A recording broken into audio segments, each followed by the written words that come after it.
Hey, what's happening, beautiful people? Clocked it here, and with this video, I want to just talk about some of my most precious games. Precious games.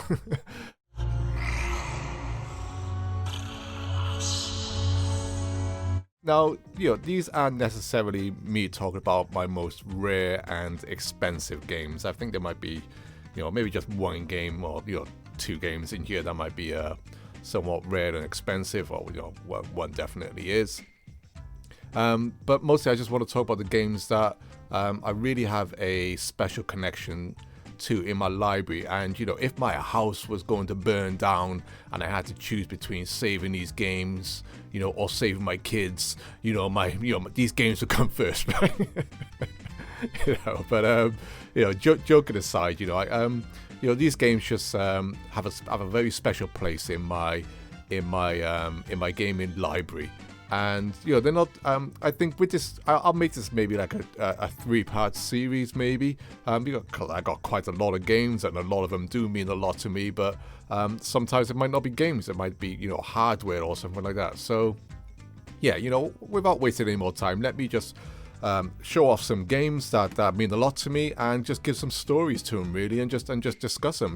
Maybe when I got them, or how I felt at the time, or what era and stuff like that. But anyway, rambling on, let's get straight into it.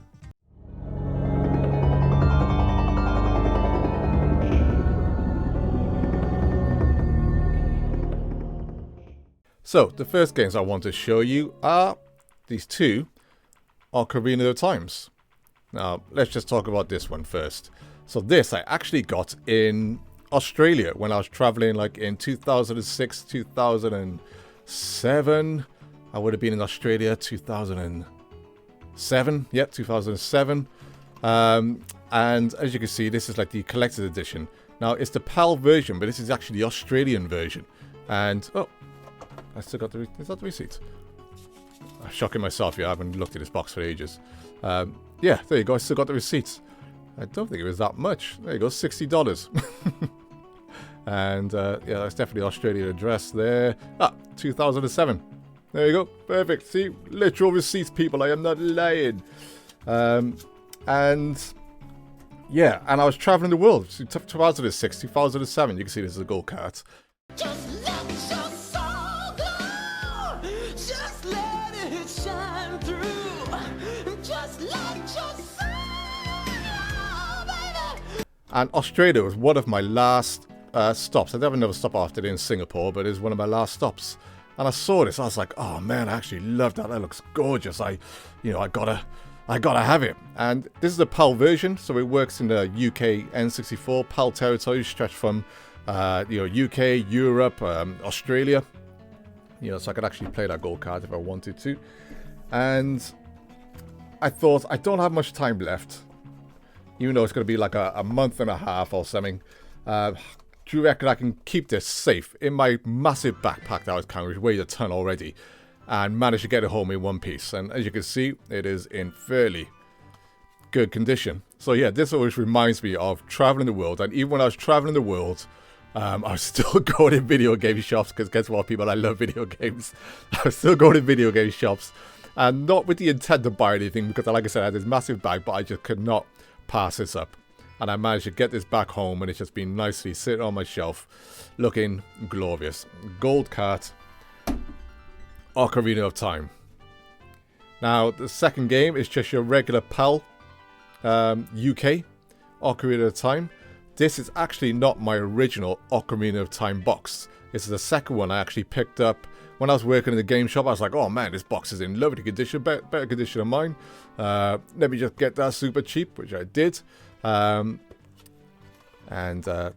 This will be my original cart in here. That's my original cart. You can see the manual behind this stuff, and I'm going to drag that one out. Although I suppose I should, because I'm showing these games. There you go. Ocarina of Time. I always loved when I actually worked the launch of Ocarina of Time. I remember just this box of black with the gold was just so hype. It was just so beautiful. But anyway, as you can see here, you got a signature there. That's Shigeru Miyamoto's signature. That's his actual signature. I took this box and bought a special gold pen when Shigeru Miyamoto came to Virgin Megastores in London to promote the Minish Cap. I actually have camcorder footage of that, so I'm not going to spend too much time talking about it in this video, because I want to make that a special video by itself, the times I met Miyamoto, because I've actually met him twice. And I got him to sign it. So yeah, there you go. Shigeru Miyamoto signed Ocarina of Time. And these two Ocarina of Times are very special to me for those reasons. I don't think you need much more reasons to that, apart from the game being the GOAT. So yeah, Ocarina of Time, limited edition, and signed copy. Thank you very much. Nice.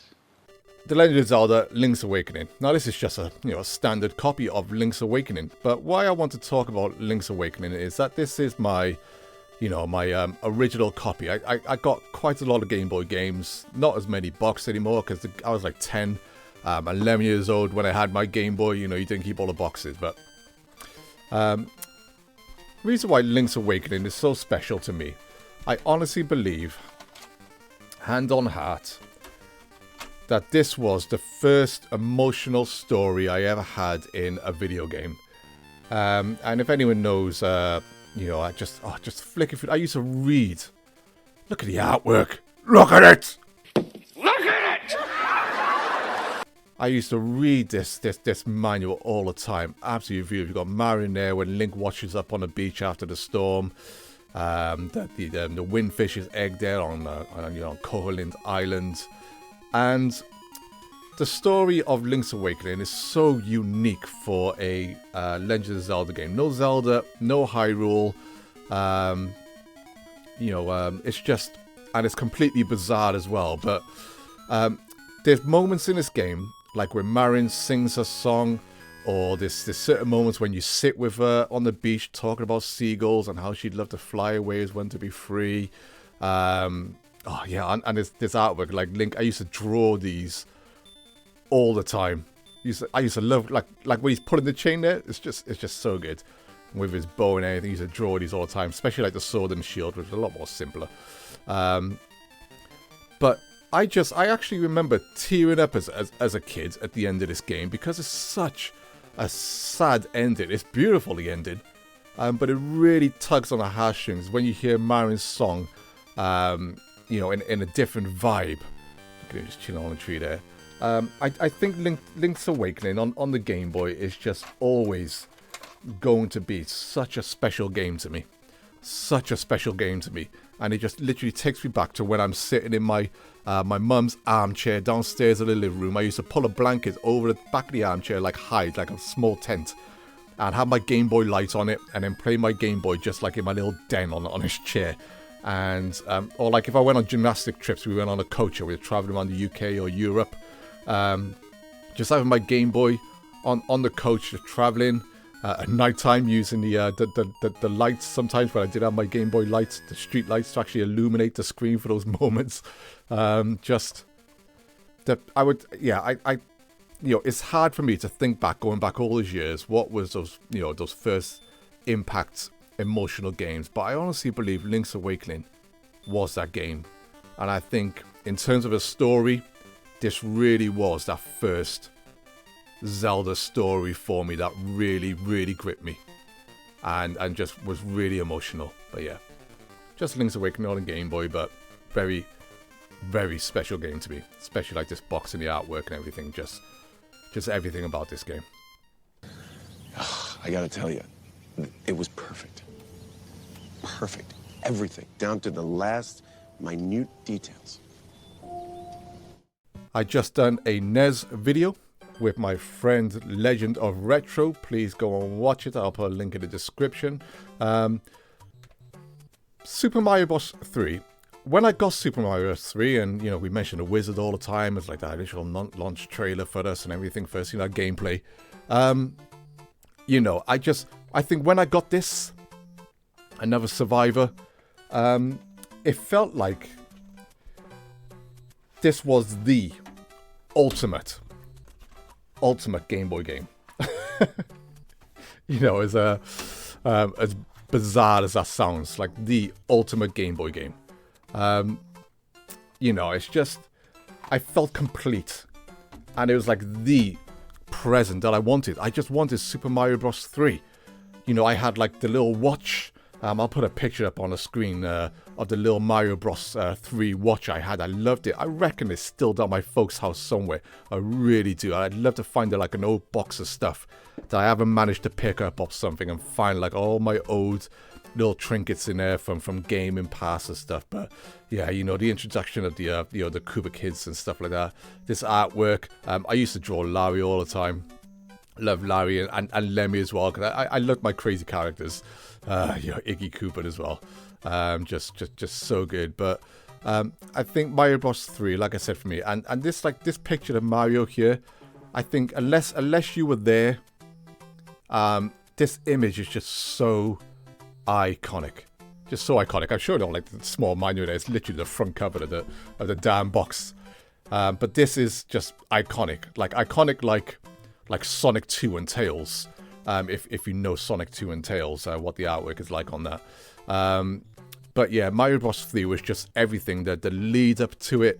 You know, just Mario himself. Everyone wanted to play Super Mario Bros 3.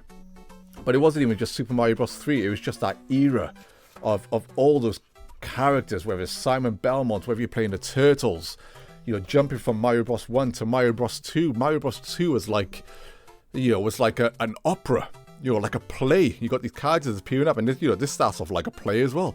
And that's what I mean. But these Mario characters were becoming characters for you. The Super Mario Bros cartoon, which I absolutely loved. I've managed to hold on to this. I don't know how. Most of my NES games are unboxed. I don't know how. Maybe it really was just that special. I don't know how. I've never rebought this, so I hand on heart, I believe this is my original, because I never got rid of it. Yeah, just Mario Bros 3. Absolute peak NES for me. Absolutely love it. Hot or spicy meat. Yeah, boy. Now, probably the most expensive game, and I've recently mentioned it before, but Panzer Dragoon Saga. I won't spend much time on Saga. As I always mention, I want to do a very specific Saga video, and as I mentioned, this slipcover is not my original. I was very fortunate to be working in a game store when a mint copy of Saga got traded in, and the manager let me swap over my ripped slipcover, but everything else is my original stuff. There you go. But Panzer Dragoon Saga, the only way I could explain my excitement for Saga is just to talk about the original 2 Panzer Dragoon games on a Sega Saturn, especially Panzer Dragoon Spy. You know, and all I can say to people is, you know, back then in the 3D era, you know, we were experiencing JRPGs, you know, in the UK, many of us for the first time, you know, proper JRPGs, many of us for the first time. And even in 1998, when this game released, most JRPGs were just absolutely hype. Absolutely hype. But for Saga, I had fallen head over heels in love with Panzer Dragoon Spy and the original game. And I said recently in a video that in the intro to Panzer Dragoon Spy, you got like this village which eventually gets destroyed by the Empire. But you know, you got these villagers walking around. They got like their mules, like their donkey type creatures called Coolios.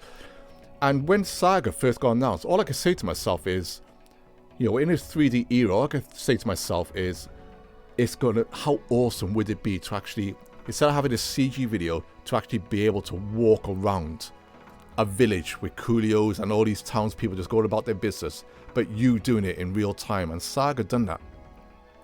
Full real time, it done that, and it blew my mind. But I'll do a full Saga video when I talk about when I bought it, how much this game really means to me, every single story. But my favorite game ever, I'm never going to get rid of this. I was there day one with this, and it is probably single-handedly, outside of like you know, this signed copy of Ocarina of Time, I think these two are my most two precious games, for sure. Next I want to bring up this. Now you're like, Most people are like, what the crap is this? Battery cover's gone. What the hell is it? Now, for many of us, we did not have a NES day one. And for many of us, our introductions, this thing is beat to hell, but let me explain. Our introductions to many Nintendo games was either through the arcades or Game & Watch consoles. I even had Mario Bros. Arcade on the Atari 2600 before I owned my own copy of Super Mario Bros. So I actually, in many ways, I played Mario games before Mario on the NES. And we're talking the 80s here. But this little Game & Watch here, why this means a lot to me is because the whole gold cover's gone. It has a beautiful gold cover. I'll show you a picture. It was like reflective and stuff. It was awesome. But me and my mum, we didn't play loads of games together. She got me, everything that she could. But this game she played to death. And both me and her, we'd be on one side. I'd be, Luigi or Mario. She'd be on the other side. And basically what would happen is, bricks would come along the conveyor belts. And you had to get your character, catch the brick before it falls off the conveyor belt, and then run up quickly and load it onto the truck. And that's what would happen. The bricks would come across here. You'd have to load them up. They come across the conveyor belts, across both screens. Load them up in the truck until the truck is full. The truck goes off. That's how you get your points. But me and my mum, side by side, played the hell out of this game, as you can tell. You can see Luigi here. There should be a similar one on here as well. You're saying Mario stuff, but God, front cover's gone, back cover's gone. I should probably look to try to replace this one day. I'm sure my mum would love a much better condition one. Even though I own this in my house now. But yeah, just memories of one of the few games I played with my mum, who's still alive. I'm talking like in past tense. She's still here, fortunately, and thank Crom, my mum's an angel. But yeah, I'm sure if I put batteries in here, I don't think I got any small batteries like this at the moment. I'm sure they would still work. I don't know why it wouldn't, but yeah. Super Mario Bros. Game & Watch. Good memories.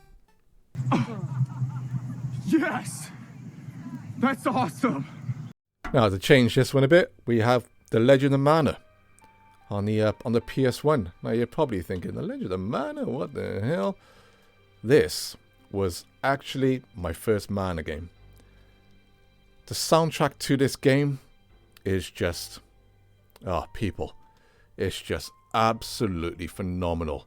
The intro song and everything, I'll play a bit of it, for sure.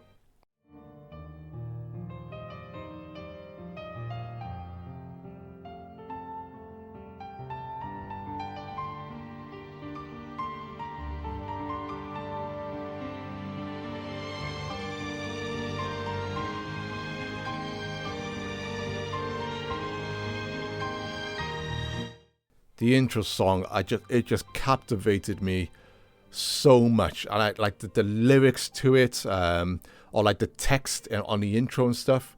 It says something like, I am love, find me and walk beside me. I fell in love with all of it. The art, the graphics, the 2D pixel, I think is some of the best on the PS1 of that generation. Absolutely staggering. But yeah, I got my PS1 chipped, which is what we used to say back in the day. And just so I could play Japanese and US games that didn't come out over here. Legend of Mana didn't release in the UK, so I had to get the US version back then. But yeah, you can see the artwork on the back here. I remember actually playing this at a time where I really also fancied this girl, but she was going out with my best mates. The one that got away. But that's all watered under the bridge now. But it kind of like, it's not like bringing back memories of that girl or anything like that, but it was just an era where I was also I moved out for the year, from my home. I moved in with some mates, so it brings back memories of there as well. And The Legend of Mana is one of my favorite PS1 games. I think this might even be the first time I've ever spoken about it on this channel, which is crazy. But yeah, Legend of Mana, staggering game. Please play it if you get the chance.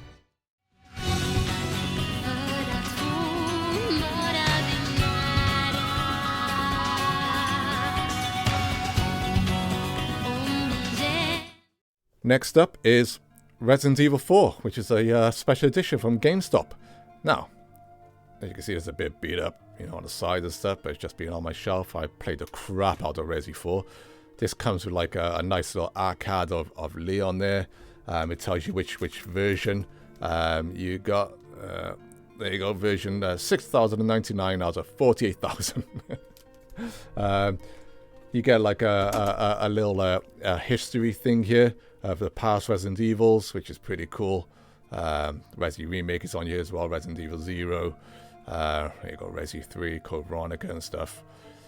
That's awesome. And then obviously the game itself, which, like I said, Resi 4 is one of my favorite GameCube games and one of my favorite games of all time. Played the absolute living crap out of this game. Still got my save file. I think I probably got about 6 completed save files on that game. I think I showed that when I used to be on Twitter. I'm on Blue Sky now, by the way.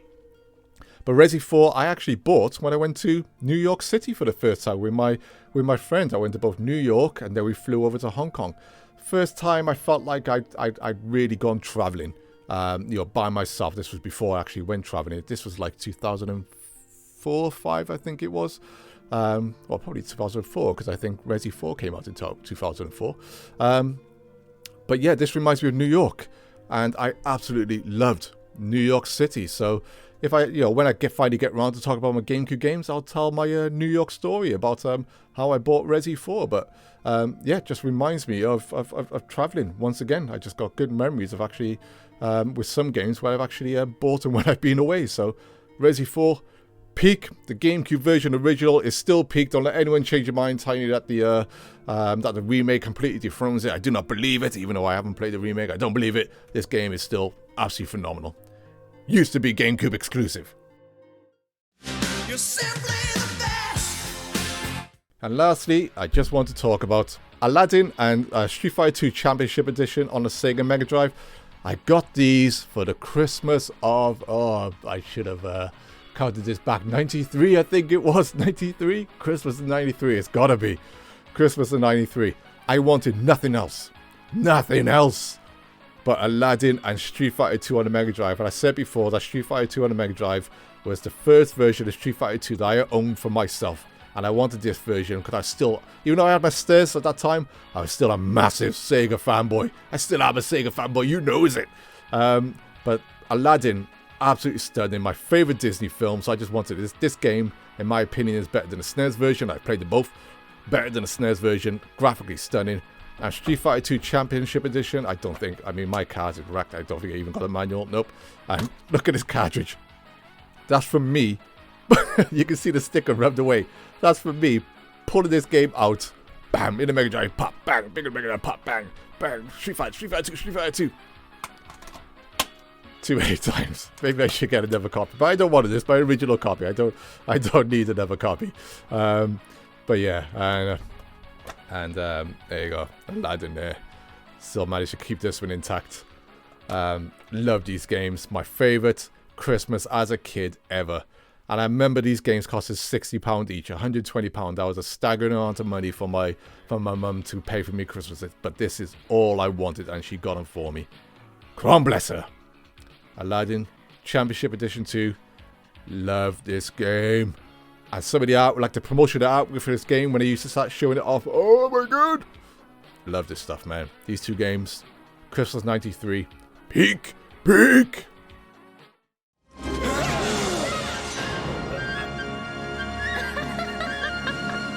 So there we have it, people. This actually went on a lot longer than I thought if you stayed to the end. Thank you very much. So like I said, I'm going to make this a part 1, so that was just some of my special things. And I'll try to spread it out.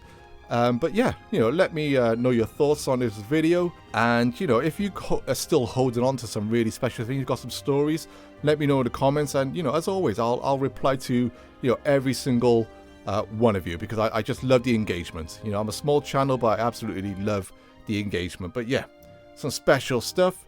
Let me know what you think. Leave your comments below. And as always, stay beautiful, people.